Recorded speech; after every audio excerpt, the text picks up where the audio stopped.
ये बात उस समय की है जब बुद्ध प्रतिदिन अपने भिक्षुओं को प्रवचन दिया करते थे। एक दिन बुद्ध प्रवचन देने के लिए अपने भिक्षुओं के पास आते हैं और अपना आसन ग्रहण करते हैं। बुद्ध अपने आसन पर बैठ जाते हैं और सभी भिक्षुओं को देखने लगते हैं। सभी भिक्षु बुद्ध को देख रहे होते हैं और बुद्ध भी उनकी ओर देख रहे होते हैं। ना तो बुद्ध के भिक्षु कुछ बोलते हैं और ना ही स्वयं बुद्ध एक शब्द कहते हैं। बहुत देर तक चुप बैठे रहने के बाद बुद्ध अपने हाथ में एक कमल का फूल उठाते हैं और अपने सभी भिक्षुओं को दिखाते हैं। बुद्ध के सभी भिक्षु उनके हाथ में कमल का फूल देखकर आश्चर्यचकित हो जाते हैं, क्योंकि बुद्ध उस कमल के फूल के बारे में कुछ भी नहीं बताते, बस अपने भिक्षुओं को वह फूल दिखाते रहते हैं। परंतु बुद्ध के सभी भिक्षु ये समझ नहीं पाते कि वे क्या कहना चाहते हैं। बुद्ध एक एक कर अपने सभी भिक्षुओं को वह कमल का फूल दिखाते हैं, परंतु कोई भी भिक्षु ये नहीं समझ पाता कि इसका अर्थ क्या है। इसी बीच सभी भिक्षुओं में से एक भिक्षु उस कमल के फूल को देखकर रोने लगता है। बुद्ध उस रोते हुए भिक्षु को देखकर अपने आसन से उठते हैं, उसके पास जाते हैं और उसे वह कमल का फूल दे देते हैं। जिस बात को कहने के लिए शब्द पर्याप्त नहीं थे, उस बात को उस भिक्षु ने बिना शब्दों के ही समझ लिया। आप में से बहुत से लोग ये सोच रहे होंगे कि बिना कुछ कहे भला हम अपने प्रश्न का उत्तर कैसे पा सकते हैं या कुछ कैसे समझ सकते हैं। आपके इस प्रश्न का उत्तर गौतम बुद्ध के जीवन की इस कहानी में ही है। एक और घटना।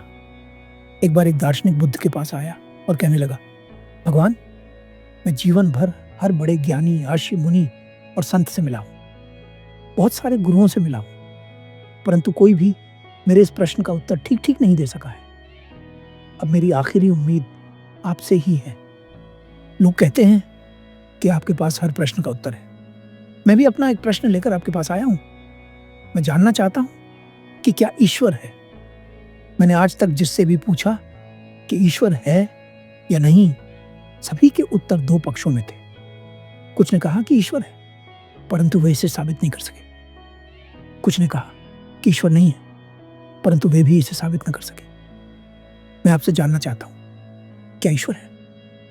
बुद्ध उस दार्शनिक की बात सुनकर मुस्कुराते हैं और कहते हैं, क्या तुम सच में जानना भी चाहते हो कि ईश्वर है या नहीं, या फिर यह मात्र तुम्हारे मन की जिज्ञासा है? बुद्ध की बात सुनकर वह दार्शनिक बोला, मैंने अपना पूरा जीवन इसी प्रश्न के लिए समर्पित कर दिया है। आप यह कैसी बात कर रहे हैं? मैं सच में इस प्रश्न का उत्तर जानना चाहता हूं। बुद्ध ने कहा, तो फिर तुम्हें उत्तर मिल जाएगा, परंतु पहले यह बताओ कि क्या दांव पर लगाने के लिए तुम्हारे पास कुछ बड़ा है?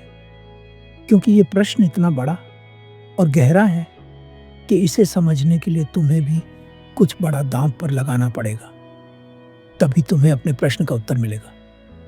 बुद्ध की बात सुनकर वह दार्शनिक बोला, मैं क्षत्रिय हूं, दांव पर लगाने से नहीं डरता, चाहे जीवन ही दांव पर क्यों न लगाना पड़े, परंतु अपने प्रश्न का उत्तर पाकर ही रहूंगा। बुद्ध मुस्कुराए और बोले, जिस प्रकार तुम क्षत्रिय हो, उसी प्रकार मैं भी क्षत्रिय हूं। दार्शनिक ने कहा, कृपया मुझे चुनौती न दे। बुद्ध ने उत्तर दिया, चुनौती देना ही मेरा काम है। दार्शनिक ने कहा, तो कहिए मुझे क्या करना होगा? बुद्ध बोले, ज्यादा कुछ नहीं, बस 2 साल तक मेरे पास चुपचाप बैठ जाओ, कुछ नहीं बोलना, एक शब्द भी मुंह से नहीं निकालना, कोई प्रश्न नहीं पूछना, बस चुपचाप बिना कुछ बोले मेरे पास बैठे रहना है। पूरा 2 साल बाद मैं ही तुमसे पूछूंगा, पूछ लो तुम्हें क्या पूछना है, परंतु पूरे 2 साल तक तुम कुछ भी नहीं बोलोगे, कोई जिज्ञासा प्रकट नहीं करोगे, बस चुपचाप बैठे रहोगे। बुद्ध की बात सुनकर वह दार्शनिक घबरा गया और मन ही मन सोचने लगा, क्षत्रिय हूं, जान तो दे सकता हूं, परंतु 2 साल तक बिना कुछ बोले कैसे बैठूंगा? अगर जान देने की बात होती तो कुछ क्षणों में खेल खत्म हो जाता, परंतु यहां तो 2 साल तक बिना कुछ बोले चुप बैठना है। कई बार जान देना ज्यादा आसान होता है। आजकल तो बहुत सारे तरीके ऐसे आ गए हैं जिनसे कुछ सेकंडों में जान जा सकती है, परंतु यह सौदा कुछ महंगा था, क्योंकि इसमें कोई वीरता जैसा काम नहीं था। परंतु अब वह दार्शनिक कह चुका था कि जो भी दांव पर लगाना होगा वह मैं लगाऊंगा।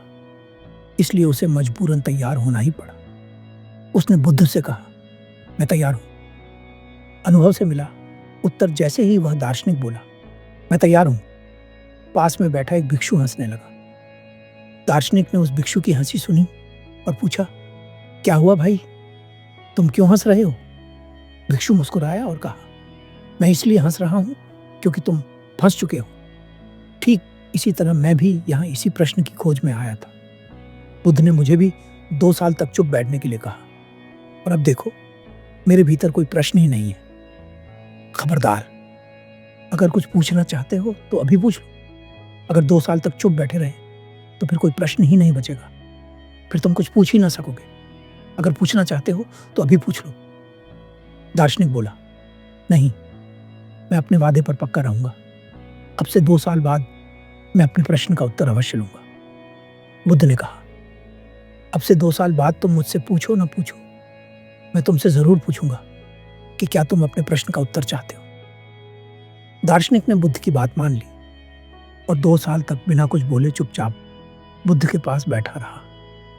ध्यान मग्न हो गया। 2 साल बाद बुद्ध ने उस दार्शनिक से कहा, मेरा दिया हुआ समय पूरा हो चुका है। अब तुम्हारा जो भी प्रश्न है वह मुझसे पूछ सकते हो। बुद्ध की बात सुनकर दार्शनिक हंसने लगा और बोला, ठीक कहा था उस भिक्षु ने कि अगर कुछ पूछना चाहते हो तो अब भी पूछ लो। सच बताऊं, मेरे भीतर अब कोई प्रश्न ही नहीं बचा है। अब मैं आपसे क्या पूछूं? जो जानने योग्य था वह तो मैं जान गया हूं।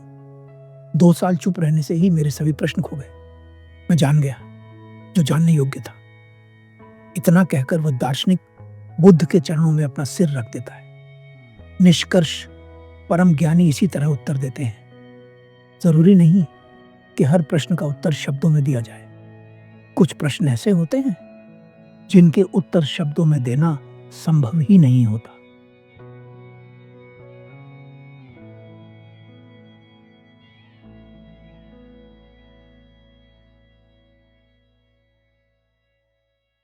एक बार गौतम बुद्ध अपने कुछ भिक्षुओं के साथ एक पर्वत से गुजर रहे होते हैं। इतने में ही एक व्यक्ति दौड़ कर आता है और उस पर्वत से छलांग लगाने का प्रयास करता है।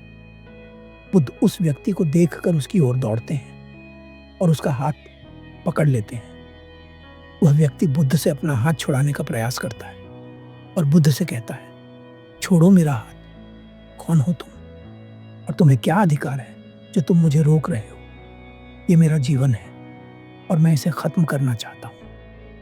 बुद्ध उस व्यक्ति से कुछ नहीं कहते, बस उसका हाथ पकड़े रहते हैं। वह व्यक्ति कुछ देर तक अपना हाथ छुड़ाने का प्रयास करता है और फिर कुछ क्षण बाद प्रयास छोड़ देता है और रोने लगता है। बुद्ध उस व्यक्ति से कहते हैं, क्षण भर का आवेग शांत हुआ? वह व्यक्ति कहता है, नहीं, क्षण भर का आवेग तो वो था जो अब तक मैं भुगता आ रहा था। ये दुख तो सदैव मेरे भीतर रहता है। इसे खत्म करने का कोई उपाय नहीं। ये जीवन बहुत क्रूप है, इसलिए मैं इसे खत्म कर देना चाहता हूँ और तुम्हें कोई अधिकार नहीं जो तुम मुझे रोको। इस जीवन पर मेरा अधिकार है, इसलिए मैं इसे खत्म कर सकता हूँ। बुद्ध कहते हैं, नहीं, इस जीवन पर केवल तुम्हारा अधिकार नहीं है, इस जीवन पर उसका भी अधिकार है जिसने तुम्हें जन्म दिया है, और उसका भी अधिकार है जो हर समय तुम्हारे लिए चिंतित रहता है। वह व्यक्ति बुद्ध से कहता है, मेरे जीवन में इतना दुख है जिसके बारे में आप सोच भी नहीं सकते। मैं एक वैश्य परिवार से हूँ। मेरे पास धन की कोई कमी नहीं, हर सुख सुविधा है। काम वासना में भी मैं हर समय लिप्त रहा हूँ, पर कहीं भी वो शांति मुझे नहीं मिली जिसकी खोज में मैंने हर बार प्रयास किया। हर कोई झूठा है, हर कोई मतलबी है। मैं इस जीवन से तंग आ गया हूँ। मैंने जब भी अपने भीतर देखने का प्रयास किया, मुझे एक गहरी पीड़ा पाई। बाहर से मैंने अपनी परेशानियों को दूर करने के लिए हर संभव कोशिश की, पर अंदर का दुख कहीं भी कम नहीं हुआ। बुद्ध उस व्यक्ति से कहते हैं, इच्छा जब तड़पती है तो हमें लगता है कि जब वह पूरी हो जाएगी तो हमारे मन को तृप्ति मिल जाएगी, शांति मिल जाएगी, पर ऐसा नहीं होता। जब तक हमारी इच्छा पूरी नहीं होती तब तक हमारी इच्छा हमारे लिए सपना होती है, पर जब वह इच्छा पूरी हो जाती है तब हमें पता चलता है कि वह वास्तव में ही सपना थी। हमारे मन में फिर से वही पीड़ा उत्पन्न हो जाती है, किसी और चीज के लिए। वह व्यक्ति पूछता है, तो क्या जीवन में कुछ भी ऐसा नहीं है जो हमें उस शांति का अनुभव करा सके, जो कभी खत्म नहीं होती, जिसके लिए हम तरह तरह की इच्छाएं पालते हैं और उन्हें पूरा भी करते हैं, पर वह मिल नहीं पाती? बुद्ध कहते हैं, यह संभव है कि तुम उस शांति को वहां नहीं पाएंगे जहां तुम उसे खोज रहे हो। सबसे पहले तुम्हें एक बात समझनी होगी कि बाहर बहुत ढूंढ लिया है, अब भीतर की ओर ढूंढना बाकी है। वह व्यक्ति बुद्ध से कहता है, तो मुझे क्या करना होगा? बुद्ध उस व्यक्ति से कहते हैं, किसी भी चीज की अति तुम्हें केवल दुखी पहुंचाएगी। चाहे तुम बहुत खुश हो या बहुत दुखी, तुम दोनों ही स्थितियों में अंत में दुख को ही पाओगे। अगर तुम मध्य में रहना सीख गए तो तुम्हें कोई दुखी नहीं कर सकता। इसलिए तुम्हारा प्रयास दुख और सुख दोनों की अतियों से ऊपर उठने का होना चाहिए। बुद्ध उस व्यक्ति से कहते हैं, अपने चारों ओर देखो, हर तरफ कितनी सुंदरता है। क्या तुम इस सुंदरता को देखना छोड़कर मरने का विकल्प चुनोगे?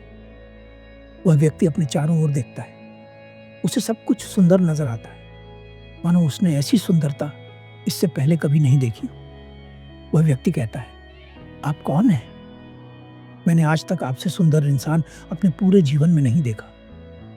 बुद्ध उस व्यक्ति से कहते हैं, मैं बहुत देर से तुम्हारे साथ था, पर तुम मुझे नहीं देख पाए। पर जब अब मैंने तुमसे कहा है कि अपने चारों ओर की सुंदरता को देखो, तो तुम मुझे देख पाए। ऐसा इसलिए हुआ क्योंकि तुम्हारा मन सिर्फ दुख में बसा हुआ था, पर अब तुम उस पीड़ा को छोड़कर कुछ और देखने के लिए तैयार हो, इसलिए तुम्हें सब कुछ सुंदर नजर आ रहा है। वह व्यक्ति बुद्ध से कहता है, हाँ, मैं आपकी बात समझ गया हूं। मुझे अपना जीवन और ये सब कुछ जो मेरे चारों ओर है उसे समझ गया हूं। मैं समझ गया हूं कि मैं केवल अपने दुख को ही जीवन का केंद्र मान रहा हूं, जबकि यह गलत है। मेरे दुख के अलावा ऐसी बहुत सारी चीजें हैं जो सुंदर हैं और जो मेरी खुशी का कारण बन सकती है। इसलिए मैं अपने प्राण नहीं त्यागूंगा। बुद्ध उस व्यक्ति से कहते हैं, इस पृथ्वी पर जिस व्यक्ति ने भी जन्म लिया है उसे परम ज्ञान पाने का अधिकार है, और तुम भी उन व्यक्तियों में से एक हो। पर सबसे जरूरी बात यह है कि क्या तुम उस परम ज्ञान को पाना चाहते हो? अगर चाहते हो तो पहला कदम तुम्हें ही बढ़ाना होगा। वह व्यक्ति बुद्ध की बात समझ जाता है और अपने मन से मृत्यु के विचार को खत्म कर देता है और जीवन को चुनता है।